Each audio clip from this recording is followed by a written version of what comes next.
And this is my gross pay. It's blocked out because, well, privacy. And here are all the taxes I'm paying.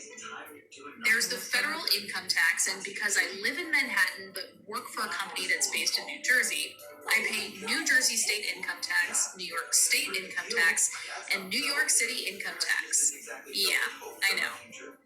There's also a Medicare tax, and then right here is something called the Social Security tax. It's 6.2% of my pay stub, which is then matched by my employer. The money that I'm paying into the system now is supposed to come back to me later in retirement. But for a while now, experts and politicians alike have been warning that the chances of that actually happening aren't looking so good. If in fact he continues to withhold his plan to withhold the tax on Social Security, Social Security will be bankrupt by 2023 with no way to make up for it. Social Security faces a big mismatch between the revenues it's scheduled to take in and the benefits that it's scheduled to pay out.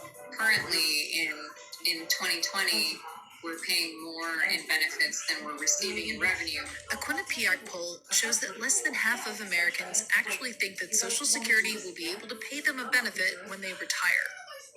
More and more young clients are asking whether or not Social Security is going to be there for them. And we don't know the answer to that question.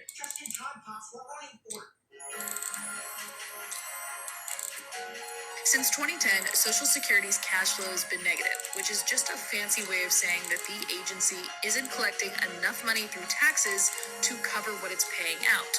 But all wasn't lost. There was still this huge trust fund behind Social Security, so they started tapping the interest on that fund. But here's the thing. Starting in 2021, they'll have to dip into the trust fund itself to cover those benefit payments. And even that pool of cash has an expiration date. Trustees of the fund expect that by 2035, it won't be enough to cover full benefit payments. And thanks to COVID-19, that date may come years sooner than expected.